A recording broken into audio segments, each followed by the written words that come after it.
When Liverpool registered back-to-back 1-0 wins over Manchester City and West Ham, most of their fans would have been forgiven for thinking that they had last managed to turn a corner in what has been a pretty poor start to the season and that they could actually kick on from there going forward.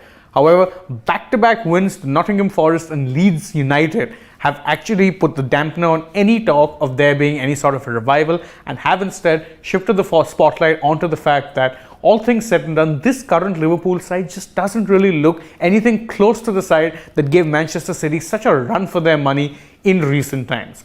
But what exactly has gone wrong for Liverpool and what exactly is the fix for this going forward? That is something that we're going to be looking at in this video today. So welcome back to Sports Today, and we are today going to be looking at where exactly it is Liverpool have gone wrong and what, if anything, they can do to potentially fix these issues. Now, to talk about where it went wrong, you'd have to go back to the beginning, and I don't mean the beginning of the club, I mean the beginning of this particular season. Now, you'd remember that they didn't exactly make the strongest of starts, and that is, unfortunately or otherwise, something of a trend when it comes to Liverpool. They are notoriously slow starters under Jurgen Klopp, but this time around it was 2 draws and 1 loss that they registered in this year's Premier League before they actually managed to get their first win of the season. Now, again, those 2 draws came against teams that they would have been expected to win. The 1 loss came against Manchester United, which, if I'm being unfair, I can say was also a match that they would be expected to win. But United have that tendency of surprising the bigger teams, so there we go. However, they have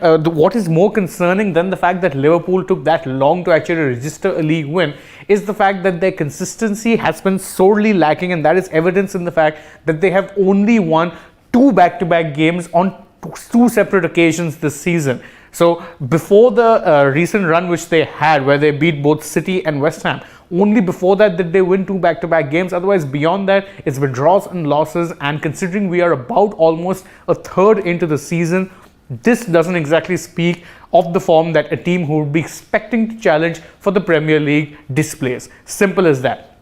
But to make things worse, both of their last 2 losses have come to sides that are battling relegation and who are going through very poor runs of form. Remember, Nottingham Forest got promotion to the Premier League only this season, but they signed 23, I think if I'm not wrong, 23 players in the summer, and unshockingly, their coach has had a hard time integrating all of these new faces into the side. Their form has struggled. Nottingham Forest got an upset win against them, and then on top of that, they also ended up losing thanks to a late winner against Leeds United. Now, Leeds, the expectation going into the Liverpool match was that if they didn't win, then their current head coach Jesse Marsch would actually get the sack. Luckily for him, he ended up getting what was a pretty big win and was also, in fact, Leeds' only 2nd win of the season. Now, fun fact about Leeds, they've won 2 matches this year and they were against Chelsea and Liverpool. So they clearly have something for playing the bigger clubs, but beyond those 2 wins, it has been a season to forget for them. They haven't looked good. They're clearly still struggling from, offensively, at least from the fact that they sold Rafinha. Defensively and, cohesively, the side are looking a bit of a mess, but they still managed to get a very important win against Liverpool, which shows that there are deeper issues at play at Merseyside. Now, what exactly are those issues?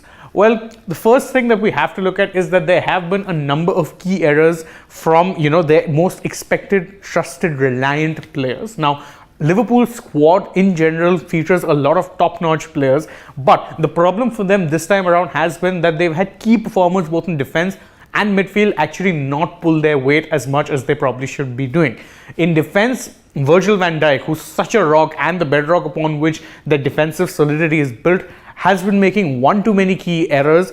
And aside from him, you've also had Trent Alexander-Arnold, whose creativity and industry going forward was very, very vital to the kind of creativity that Liverpool had in attack. But this year, not only has his attacking output come down a tad, he's been found wanting defensively more often than not. In midfield, Fabinho's form has been so poor that most teams are running him ragged, and he doesn't seem to have the same solidity around him that he has had in previous seasons. And also, in a way, the poor form of Jordan Henderson, who's struggled to match the kind of intensity and safety in possession that he's had in recent times, has actually hurt Liverpool a lot. But perhaps more so than individual errors. Now, the thing is that if you're one player or 2 players making individual errors, it can be put down to just the player. However, if there's so many players making these many errors and not being in good form, then it speaks to a lack, it speaks rather to a problem or a deficiency within the entire system. And the buck, unfortunately, there stops with the manager. And it's pretty evident when you look at them play. They have been lacking a lot of that trademark intensity, both in and out of possession. Now look, we get it. Playing a high pressing style on a consistent basis can in fact cause problems because, well, it's only human to sometimes get tired and not want to be playing with that much intensity for every single game. But when your identity is built around that intensity and you lose that intensity, it's no surprise that Liverpool have been struggling, especially against the bigger teams. Now, to actually make things worse for them, the thing with a team that plays with such intensity, the importance of player churn or getting in a few new players every now and again, ensuring the squad stays fresh, very, very important. Liverpool, to their credit, have signed a few new players, but those players so far haven't been putting in the kind of consistent performances that you would expect from them. They haven't quite gelled with the team as much as they probably should be doing, and that has only exacerbated their miseries. They don't really look like a side that is in fact going to be challenging for the Premier League. But to make things worse, currently they're not even looking like a side that can challenge for a top 4 finish. They are 8 points off the team in 4th place. And that is, of course, I mentioned Newcastle here, but it's actually now Manchester United. Now, they're 8 points off. In fact, there'll probably be more points than that of Manchester United. But to make things worse, there has been increased competition this season in, of course, the battle for finishing in the top 4. Now, previously it used to be the top 4 teams, generally speaking, were City, Liverpool, Chelsea, and someone who would be competing for top 4.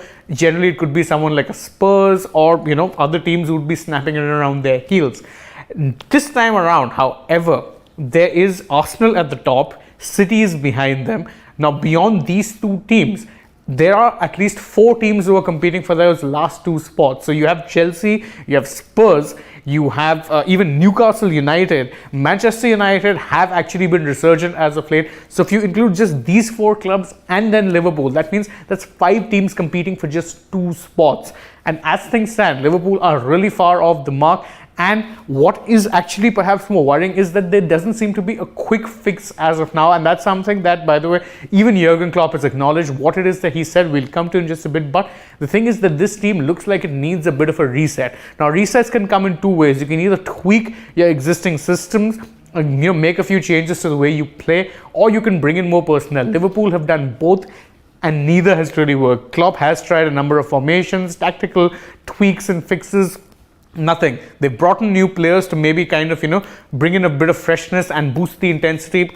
That too hasn't worked. And that is why Jurgen Klopp himself sounds so frustrated when he says that, look, I'm sorry it is like this, but this in fact is the situation. I am not sure how deep you can dig, but we will.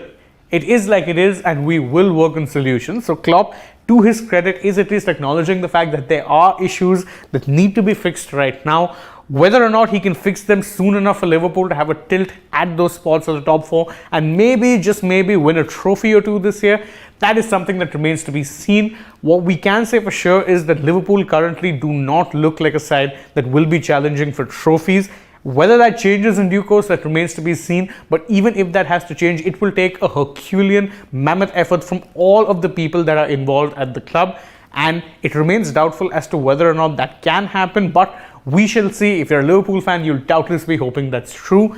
Thank you all so much for joining us in this particular video. Again, if you enjoy what it is that we do, don't forget to like the video, share it with your friends, subscribe to the channel and tap the bell icon and leave us a comment.